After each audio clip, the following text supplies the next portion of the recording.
well, oh, you're lucky you got here on time, you're lucky you got here on time, you're lucky you got here on time. And it's like every single time that you hear that, it's so discouraging because it's like, damn, was I gonna die or something? Like, let me know. But I could have possibly died, you know?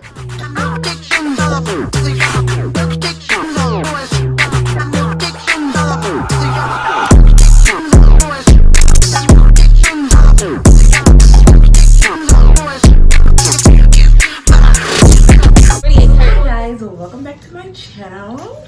Hey, how you doing? I'm good.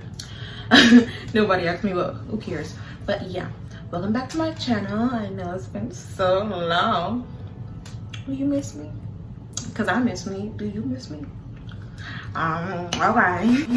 Okay, so welcome back to my channel. I know I've been gone for so long, like so long, since last year June. Yeah, I've been gone since last year June, and I just started my business and everything, and I just like vanished. Well, I have a good explanation. Well, I've been going through a lot with my skin. I've been dealing with this thing called chronic Articuria, and for some people, y'all might not know what it is, but it's also known as hives. I've been having it like all over my body.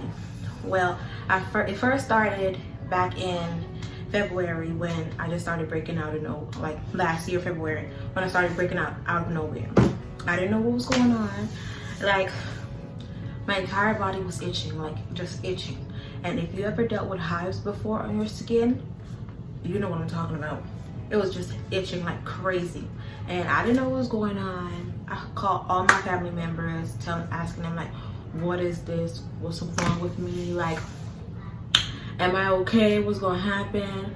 And nobody could give me an explanation. So I ended up going to the doctor because everything that I tried at home, I tried washing my sheets, I tried cleaning, I tried everything, and nothing would work. But back then it was like mild compared to what it is now. And I went to the doctor, ended up finding out that it was hives, because at first I didn't know what it was.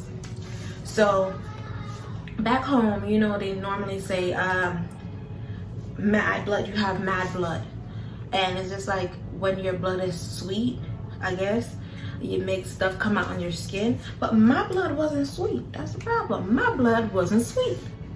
So I don't know what my blood is, but it wasn't sweet, okay? But I ended up going to the doctor, and the doctor told me, oh, it's hives and whatever, and that they needed to put me on a bunch of different medications.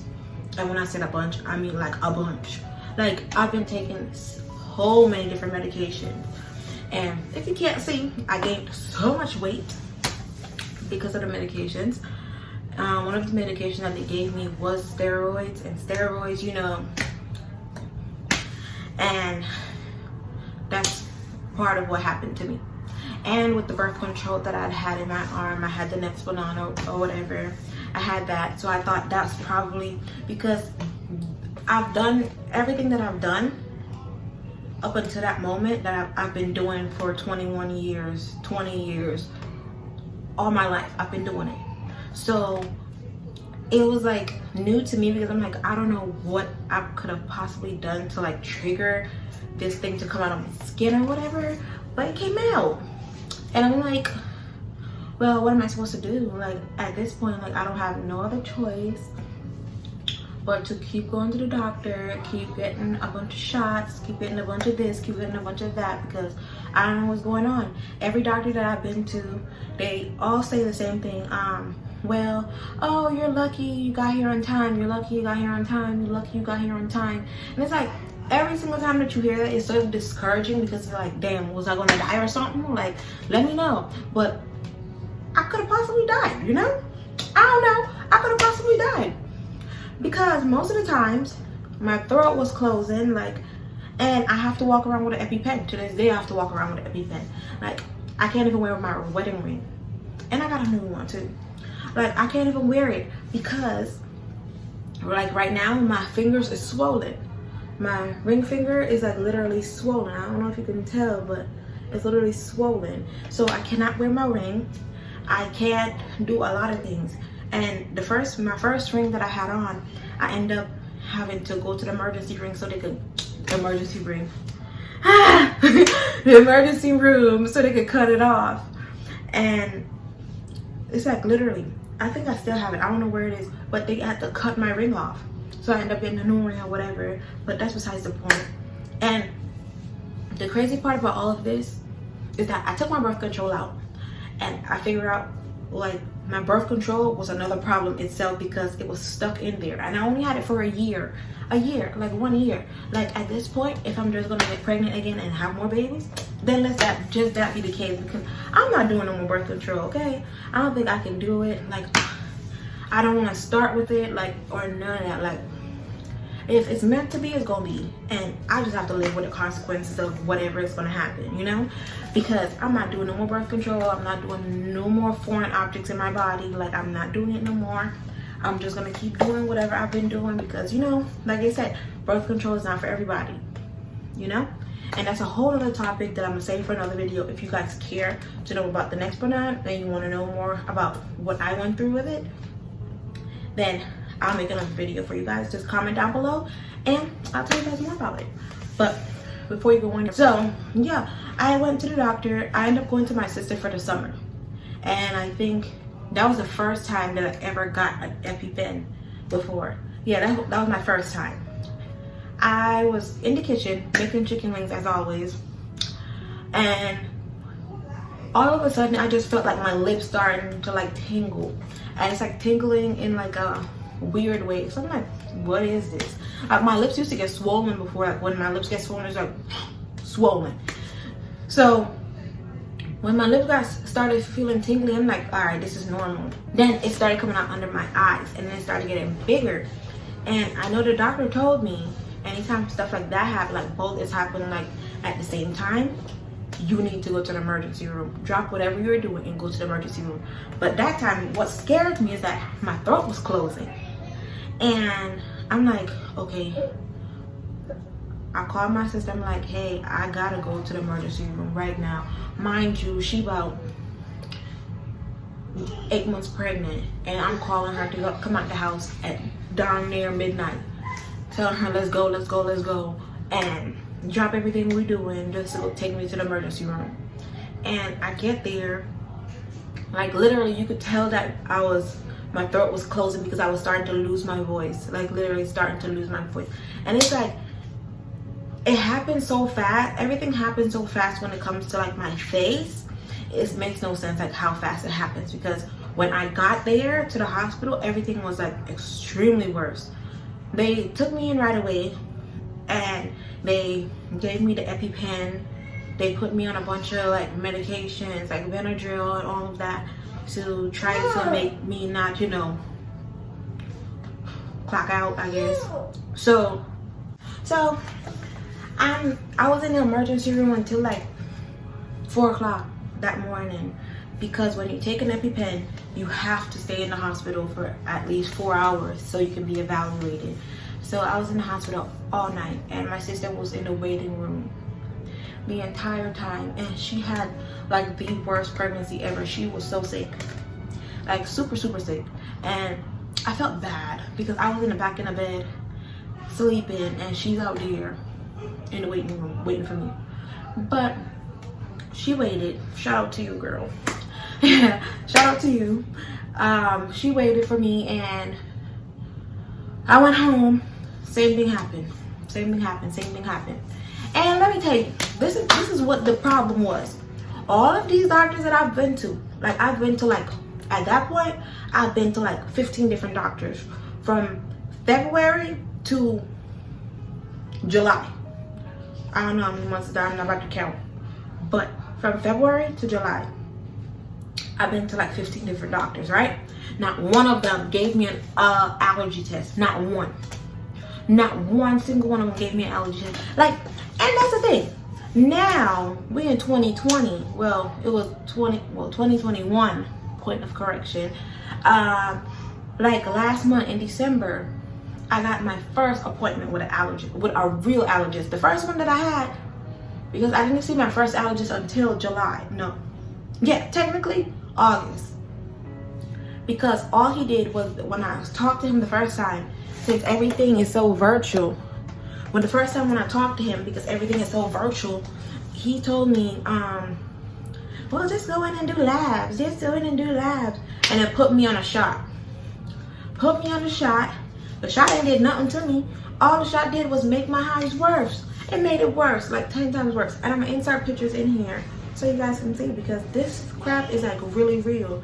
Then when I come to realize last month that I'm allergic to corn, I'm allergic to mixed ragweed, I'm allergic to dust mites and grass. I think mixed raspberry was grass, and mountain cedar. Like, I don't even know what half of those things are. I don't. I've been trying to do my research so it could help me figure out, you know, what it is that's making me feel like get these hives. But Lord knows, they could have just did that a long time ago, and let me know. It would have avoided so much things, because I was eating corn like crazy. I'm extremely allergic to corn. And now I'm thinking back to it, I'm thinking about all them Doritos I was eating, all them chips, all them this, all them that. And something could have happened to me, and they wouldn't have cared, because they never did it. They never gave me an allergy test, ever. So now I gotta go take the second part of the allergy test. My next appointment is on, I think it's on the 2nd, next month. And I'm probably gonna take the second allergy test and see how that goes, because Lord knows, I ain't got time for this, okay? I don't. I wanna live. I need to live. My son needs to see me. I need to see him grow up. He needs to see me get old. I need to have more kids. I wanna be successful. There's so much things that God has in store for me, and I can't die. That's not a part of the program. No ma'am, not at all. So, devil, not today, okay? Not today. Because God have better things in store for me, okay? He sure do. And that's just that. Like, I've been dealing with it all year. Like, I've been taking like so many different medications. The steroids, they say, oh, you can't be on steroids for too long. Every time I get admitted into the hospital, they give me steroids, because that's the only thing that's actually helping me. Well, now it's a different story. It's not as bad as it used to be before, but now they're giving me, I used to take like 5 different pills a day. Some of them I have to take it twice a day, and I'm taking like 2 at a time. So sometimes I used to take like 9 pills all together in one day. 9 or 10, roughly. So, like, I don't know. I'm glad I don't have to do that no more. I only take 1. I'm only on Zyrtec now, and that's been helping me like tremendously. That's been helping me. It's been doing so much wonders, and I've been liking it. Like, I've been liking it like a whole lot. And I'm not gonna be ungrateful for the rest of the medications, but none of them didn't help me. None of them didn't actually help me. And my allergist now, he's the best in town. Like, he's literally been like trying like everything for me. Like, he want to know everything that goes on in my body. He want to know, like, the things that I may think he don't need to know, he needs to know, because everything plays a factor in why I'm feeling the way I'm feeling. And yeah, I mean, it was very emotional, and the overall process made me very insecure, okay? It made me very insecure, because if you see my skin and the way my skin looked, my face, oh my gosh. If you seen it, like, it was bad. I mean, I'll insert some pictures in here.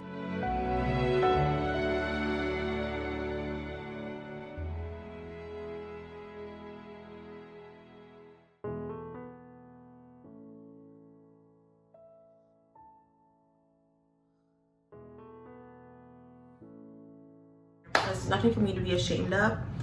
I'm back to normal, kind of. I'll just have to lose all this belly, but I'm getting back to normal, and it's a life. You move on. I'm still here to be even talking to you and telling you guys about it, because somebody else might be going through it and may want to know and see what can help them. But that's what I've been doing, and what I do is I sleep with a humidifier, and I also use the eucalyptic oil. If I could show you this, and it supposedly helps with mixed rabbit.